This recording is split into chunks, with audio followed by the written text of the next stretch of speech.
Baik, Assalamualaikum warahmatullahi wabarakatuh. Kami dari kelompok Riba akan mempresentasikan hasil diskusi kami terkait aplikasi yang ingin kami buat dengan metode storyboard dan hippo. Nah, nama aplikasinya yaitu Go Apotik. Sebelum kita lanjut ke materi, saya ingin membahas asal-usul dari nama Riba tersebut. Jadi nama Riba di sini itu bukan hal yang negatif, tapi nama Riba sendiri kami ambil dari nama singkatan kami berdua, yaitu Rizky Maulida dan Nurbaiti Soleha. Nah, untuk materi yang pertama yaitu ada metode perancangan aplikasi dengan storyboard. Tujuan dari storyboard sendiri yaitu untuk memberikan penjelasan terkait alur dari perancangan aplikasi yang dibuat, yang nantinya akan digunakan sebagai media komunikasi untuk berkonsultasi tentang kesehatan secara online antara tenaga medis dan pengguna aplikasi atau si pasien. Untuk materi selanjutnya akan dibawakan oleh rekan saya yaitu Rizky Maulida. Selanjutnya yaitu untuk tata letak storyboard. Tata letak ini yang dimulai dari intro. Jika menekan intro, muncul menu.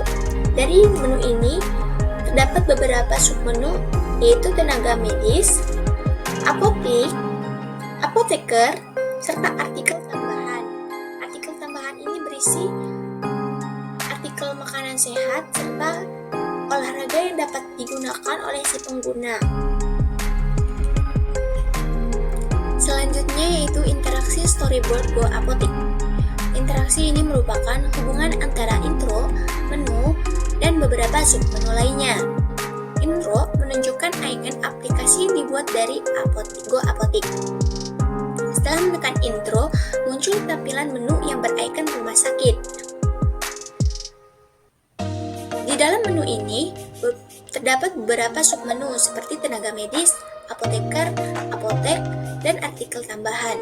Jika si pengguna ingin berkonsultasi mengenai penyakit yang dikeluhkan dengan dokter, perawat, maupun ahli tenaga medis lainnya, dapat menekan menu tenaga medis. Setelah berkonsultasi dengan dokter dan diresepkan obat, maka si pengguna dapat menekan submenu apoteker. Setelah berkonsultasi dengan apoteker dan resep obat tersebut sesuai, maka pengguna dapat menebus obat tersebut di menu apotik. Di menu apotik ini, selain dapat menebus obat, juga dapat mencari apotik yang menyediakan obat tersebut dan apotik yang terdekat yang menyediakan obat tersebut. Jika si pengguna ingin mengetahui pengobatan secara non-farmakologis mengenai penyakit yang diderita, itu dapat membaca artikel tambahan. Artikel tambahan itu didapatkan dari menu artikel tambahan. Pada pembuatan aplikasi ini, kami menyediakan komponen-komponen storyboard seperti tombol home, back, dan exit. Pada tombol home, jika ditekan, akan kembali ke tampilan awal yang berisi tulisan menu dan yang berikon rumah sakit. Pada tombol back, jika ditekan, akan kembali ke tampilan setelah menekan menu yang berisi tenaga medis, apoteker, dan apotik.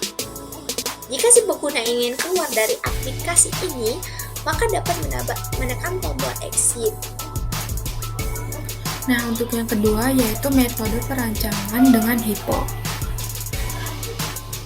Di metode perancangan hippo sendiri itu akan memperjelas lagi isi dari si aplikasi tersebut. Yang pertama itu ada intro, ada menu, dan submenu. Nah, di submenu ini akan terdapat 3 icon, yaitu ada submenu tenaga medis, submenu apoteker, dan submenu apotik. Nah, untuk intro sendiri itu akan menampilkan judul yang tertulis atau judul dari aplikasi yang akan kita buat, yaitu namanya Go Apotik. Nah, untuk menu sendiri itu akan menampilkan 3 menu, yaitu ada home, back, dan exit. Nah, untuk submenu tenaga medis itu akan menampilkan beberapa profesi tenaga medis seperti dokter, perawat, dan ahli gizi. Nah, untuk submenu apoteker itu akan menampilkan beberapa pelayanan yang akan dilakukan oleh apoteker itu sendiri terhadap pasiennya. Yang pertama itu akan memberikan pelayanan atas resep dokter yang telah diterima oleh si pasien. Lalu yang kedua itu akan memberikan pelayanan terkait penggunaan obat yang benar. Dan yang terakhir atau yang ketiga itu si apoteker akan memberikan pelayanan konseling langsung antara si apoteker dan si pasiennya. Dan yang terakhir yaitu ada submenu apotik. Nah, di submenu apotik tersebut akan menampilkan beberapa pelayanan yang akan diberikan oleh apotik itu sendiri. Yang pertama yaitu dapat menebus obat sesuai dengan resep dokter yang telah diberikan. Yang kedua, dapat membeli obat di apotik tersebut tanpa resep dokter. Dan yang ketiga, itu merekomendasikan apotik sesuai dengan obat-obat yang tertera pada resep dokter yang telah pasien terima.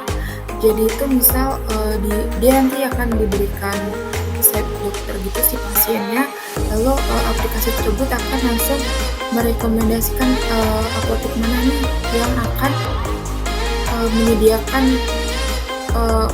semua obat yang tertera di resep tersebut.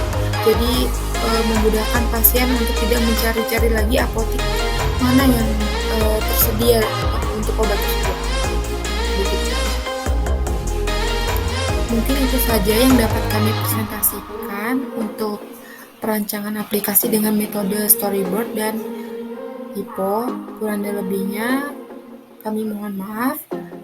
Wassalamualaikum warahmatullahi wabarakatuh.